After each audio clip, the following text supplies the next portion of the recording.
Hey everyone, welcome to the first session of Intro to Black Psychology 101. Today we're going to be exploring why Black psychology emerged as its own field and how it has reshaped the way we understand mental health today. But before we dive in, if you did not sign up for this course, that is okay. You can audit this course. I want you to know there will be no mandatory homework, only if you feel like it.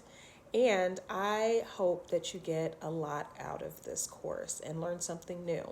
My name is Dr. Iman. I am a clinical psychologist. I have my doctorate in clinical psychology from a historically black college, Jackson State University, where there was an emphasis and focus on black psychology.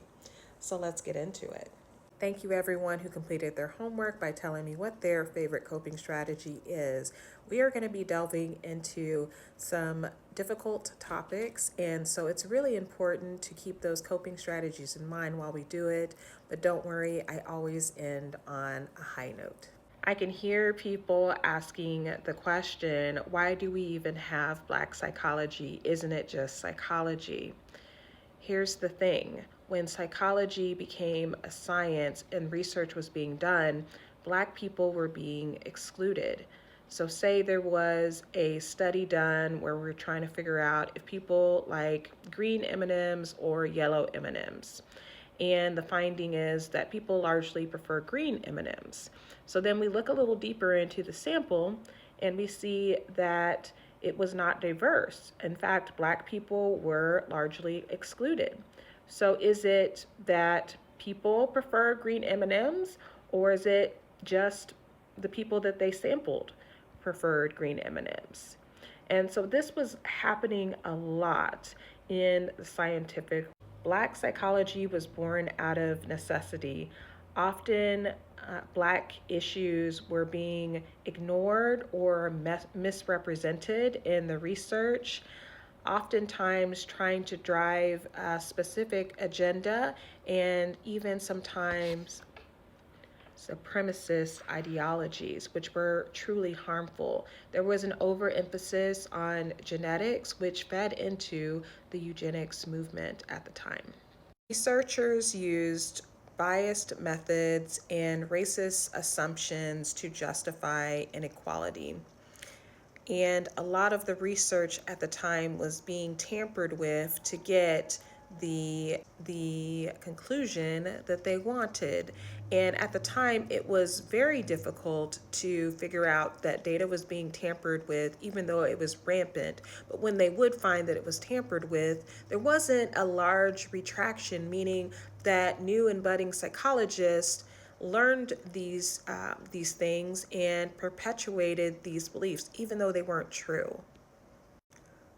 For example, there were a lot of studies done on the size of skulls, and there was the finding that Black people had smaller skulls than white people. But then they looked closer at the data and saw that it had been tampered with.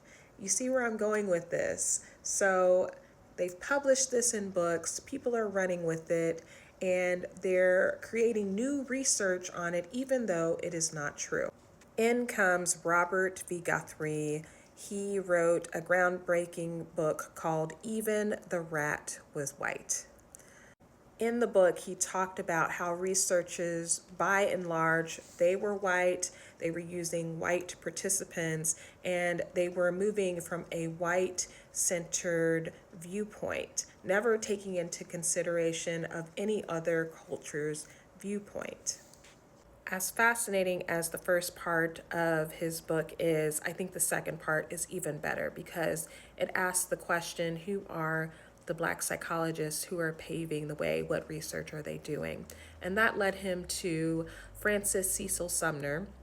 He is the first Black psychologist, the first to get a graduate degree in psychology. Very few Black people were getting degrees in anything, let alone psychology.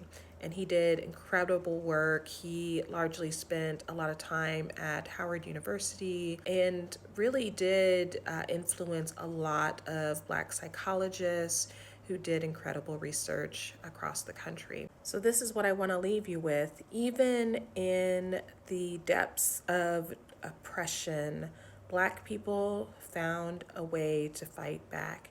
They said, this does not represent us. It does not take our culture into consideration. What about community and spirituality and holistic wellness? Those things are not taken into account, and we are not going to subscribe to the racist ideologies that other people want to label us with. And so Robert V. Guthrie was one of the founders of ABPSI, one of the first associations for, actually the first association for Black psychologists. It is still standing today.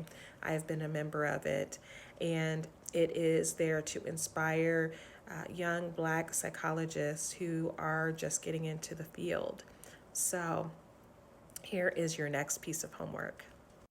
As you are scrolling through this app or newspapers or whatever it is, and you get a piece of information, I want you to ask yourself, is everyone represented in this piece of information? Or is there a group that is excluded?